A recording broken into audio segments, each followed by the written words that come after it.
Thanks to Enlisted for sponsoring a portion of today's video.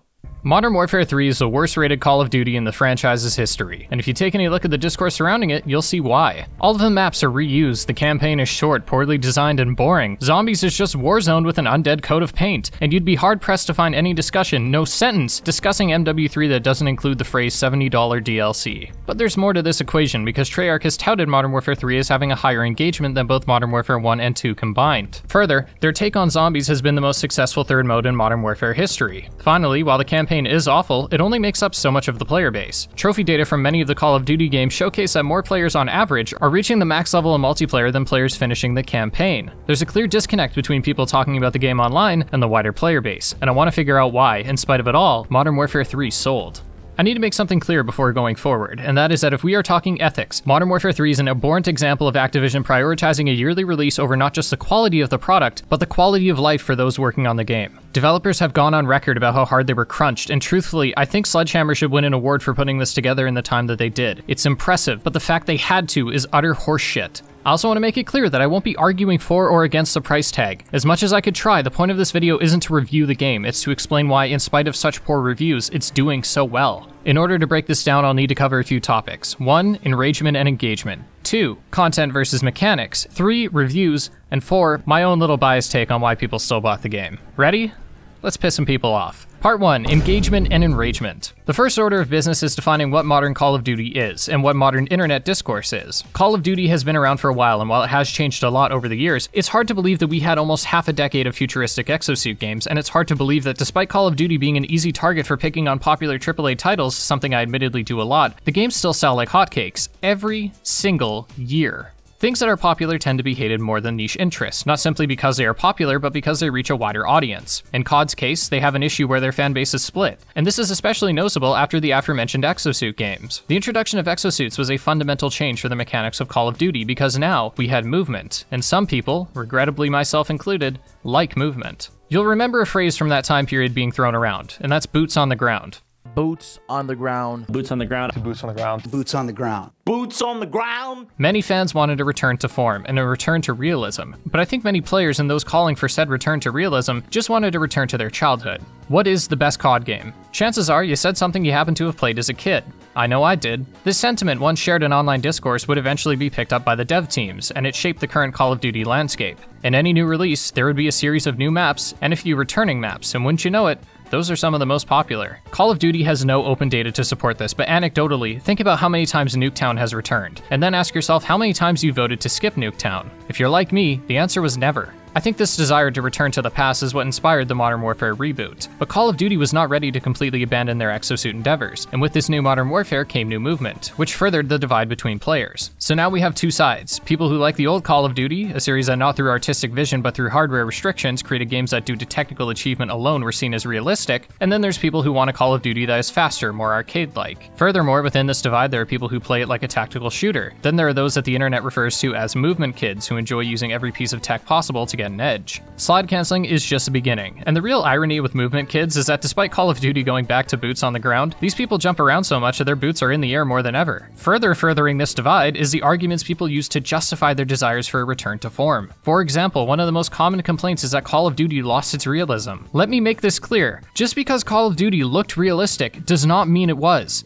Call of Duty, for as long as I've been playing religiously, so since the COD 4 days, has been on the cutting edge of graphics, but an arcade-like shooter at heart. The reason Battlefield was such a large competitor for the time was because it offered a more tactical experience comparatively. Now let's look at how we engage with these issues, and that's through rage. It may seem easy to assume that everyone hates the new Call of Duty, and that's because you're seeing it on social media, and social media promotes hate. Anger is such a powerful emotion, and the irrationality that comes with anger makes it perfect for engagement online. If there are two videos on a topic, one bashing it and one praising it, the negative will almost always do better. And that's fine, we're human, okay? We like being haters. I don't fault creators for doing this either, that's just a game we're forced to play, and I do it too, no shame in getting the bag. But this outrage creates a space where any opposing opinion is instantly disregarded. Here's a question, if I titled this video, MW3 is actually good, would you have still clicked it? Unlikely. Point is, content creators are rewarded for sowing anger within their videos, and when algorithms prioritize posts with the most engagement, the posts sowing negativity almost always rise to the top. God, doesn't it get tiring talking about bad games all day? We should talk about a good game instead, like our sponsor, Enlisted. Enlisted is a squad-based FPS available for free on PC that combines PvP and PvE elements as you direct a squad of AI-controlled soldiers in a tantalizing boots-on-the-ground World War II setting. You can be on the side of the US, Germany, the Soviet Union, or Japan and use hundreds of weapons, tanks, and aircrafts along with utilizing the abilities of your soldiers in battle. With all this, you can cooperate with other players and their squads to secure a victory royale. I'm a bit of a history nut, so I appreciated that Enlisted is a hardcore game with a short time to kill, and while it is a game first, it still has plenty of historical accuracy from its character models to its weapons and vehicles. Despite how hardcore this is, Enlisted is still accessible because not only is it free, but it's well optimized to run on low-end machines, available on consoles, and if you can't aim, you can still help the team in other ways. Personally, I think the game looks great, and I'm blown away at the sheer scale of this, and I gotta admit, I love the headshot sounds. That little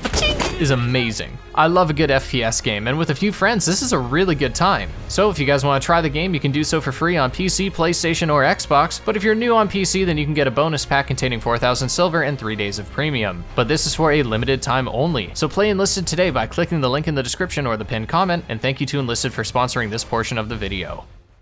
Part 2. Content versus Mechanics. Modern Warfare 3 Discourse focuses heavily on the content within the game and not on the mechanics of the game. This isn't a bad way to evaluate a game, but when a video discussing why Modern Warfare 3 was received so poorly spends 40 minutes dissecting its campaign but less than 4 minutes discussing its multiplayer maps and movement, we're missing a huge part of the equation. Most of the discourse has surrounded the content here, and it's important to analyze this, but so little of the discussion is focused on the mechanics, the way you move, how the guns feel, how the game feels, and this is something insanely important to so many players. I know the campaign was bad, and I'm happy to concede that, even if I enjoyed some of the missions, but we need to again remember that the campaign is only a third of the equation, with multiplayer taking up significantly more of the player's time. Reaching prestige in multiplayer takes longer than the campaign by a wide margin, but I don't think the average player buys Call of Duty for the campaign. There are those that do, and surely even those that buy it for multiplayer end up at least trying the campaign at some point, but the multiplayer has always been the bread and butter, and here's why I think that is. Mechanics. The movement and gun feel of Modern Warfare 3 is fundamentally different from Modern Warfare 2, and in my eyes, it's for the better. The progression is also much better this time around. That's a controversial statement, so let's break it down a bit. The progression in previous Call of Duties was relatively linear. You unlocked guns, perks, score streaks, and more through leveling up, and the big change that Modern Warfare 2 brought was its challenge-based progression. Now you could, instead of hitting an arbitrary level requirement, complete a challenge to unlock whatever gun, attachment, perk, or utility that you desired. This, to me, sucked ass, because if I wanted to use a gun like the AK-47, a classic, I had to level up 5 different guns just to get there, and it meant I spent a majority of the early grind using guns, perks, and classes I didn't want to.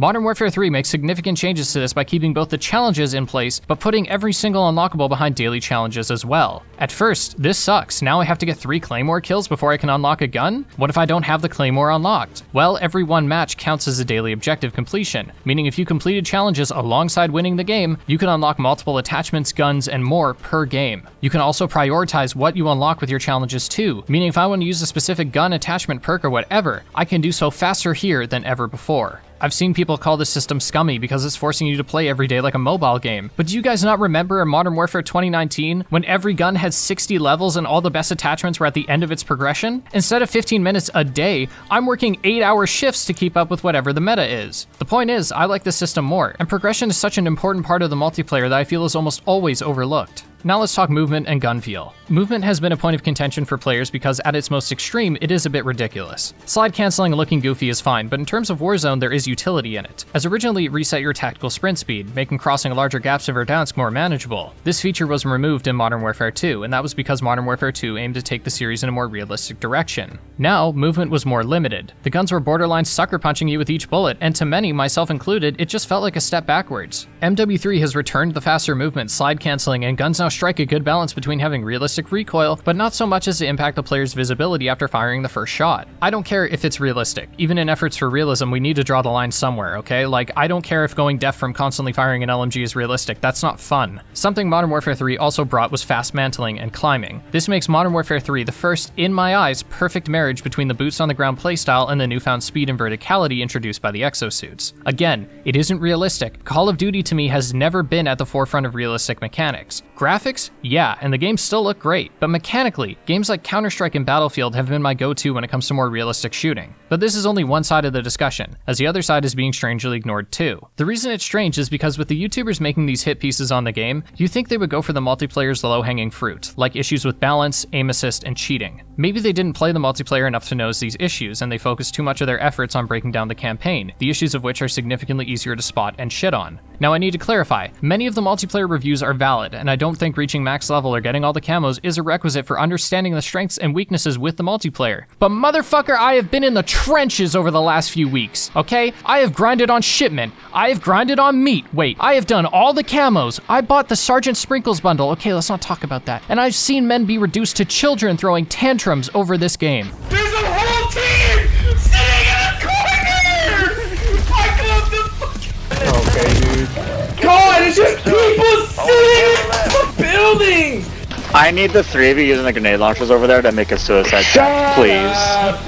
Please, for the love of God. Low kills. Going off at the bottom. Wow, you're the biggest fan I've ever fucking met. Holy shit, who acts like that? You're a fucking loser. Holy fuck. And this is not exclusive to them, okay? I too have become the most vile version of myself over this game. Sniping like a little fucking pussy, look at you! I'm dead. Yeah, you are! That's so stupid! Good. You fucking suck too!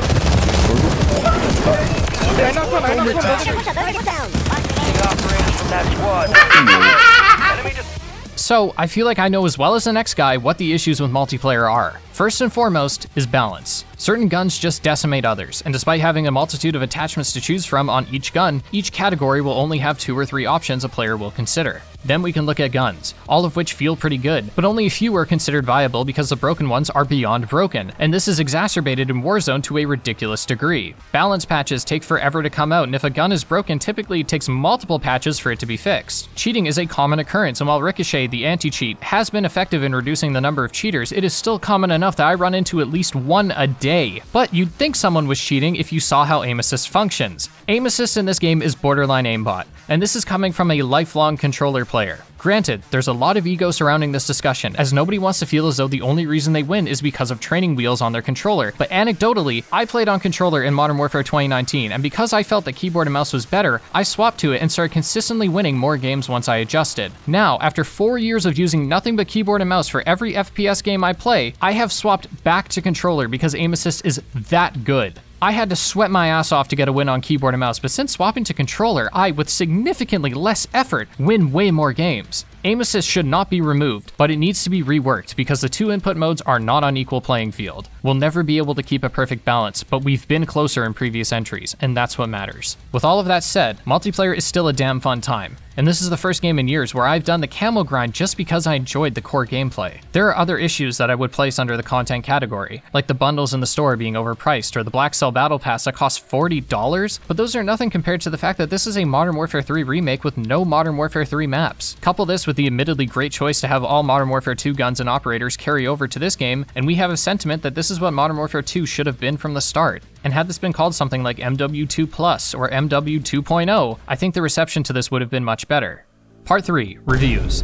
There's this funny thing that happens on the internet where any journalist outlet or even independent reviewer is seen as unskilled schmucks that have no credibility or understanding of the games they review. I know you've seen the comments about journalists being bad at games or IGN complaining about too much water, but when IGN posts a review that people agree with, suddenly that review is shared around as if they've always been this highly respected outlet. Now personally, I've always respected IGN because most of their reviews are pretty solid, but as we established with the beginning section, we only see the times that they mess up. You can't make a headline about IGN putting out a normal review because nobody cares. But when you suddenly start praising them because the review supports your preconceived notion, well, we can tell. Now there are 2 types of reviews I want to talk about. The journalistic ones, coming from outlets like GameSpot, IGN, and so on, and then the independent reviews. Also, I'm going to speak broadly about reviewers because I don't want to hate on anyone in particular. People are allowed to have their opinions, and I don't want to personally attack anyone. The journalistic reviews have a few shortcomings that make them a bit unreliable. The first is that they're on a schedule. Outlets often get review codes early, but not early enough, meaning there's a lot of rushing that can happen behind the scenes, and meaning a gamer only has so much time to not only familiarize themselves with the game's mechanics, but then make a judgment on it before the game's release. Certain outlets outlets like IGN have separated their reviews into campaign and multiplayer-focused videos, which alleviates some of the issue here, but there is still a time crunch. Then there are the independent reviewers, people like myself. We don't necessarily have to follow the same time restrictions, and when we have the luxury of time, we also have the luxury of depth. We can spend as much time as we want diving into whatever topics we want, but it also means that our videos need to appeal to the algorithm more. We don't have large outlets to fund and promote our efforts, so we have to give in to the sensationalized titles and thumbnails in order to pay the bills. The problems with reviews like these is that it takes more time for our reviews to come out, meaning those deciding on if they should buy the game or not are left waiting for a while if they choose to wait for them at all. But something important to note about reviews is that many people don't really listen to them.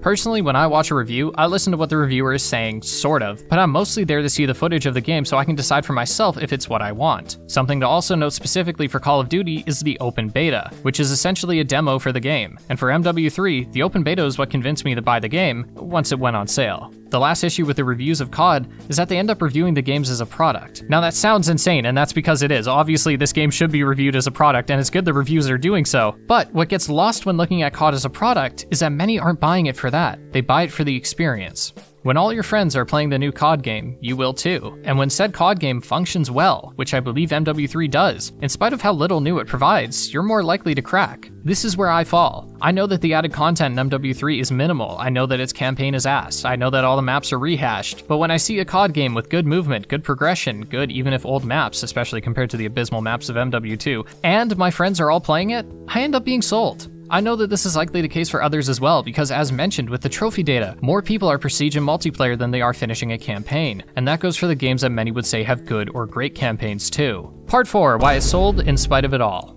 The biggest reason Call of Duty is in the state it is in, and the biggest reason it still sells in spite of all of its shittiness, is that there's nothing else like it. COD games will slowly start becoming the next FIFA or Madden, where every year the assets are at times quite literally reused, the monetization becomes more and more abhorrent, and what once made the series great is lost. Call of Duty has always been at its best when there's competition, because they had to earn their spot as the best-selling shooter. But if there's no competition, if there's no threat, they're going to become complacent, and no amount of 6 out of 10s will change the fact that despite the diminishing new content, their bottom line is unaffected.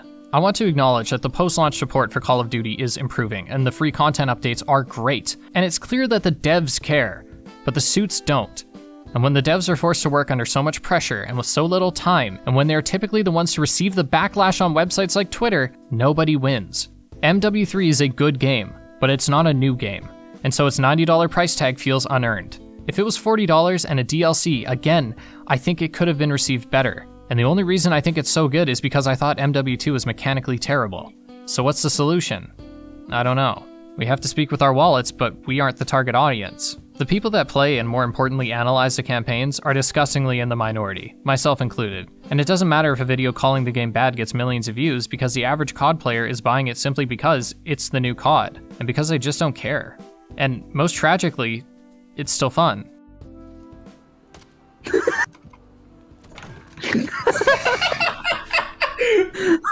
Oh, that's just... MW3 has been a joy to play as far as multiplayer is concerned, and I know there's tons of people who love the new zombies mode. And that's why, in spite of it all, MW3 sold well. Because in spite of it all, it's still a fun game.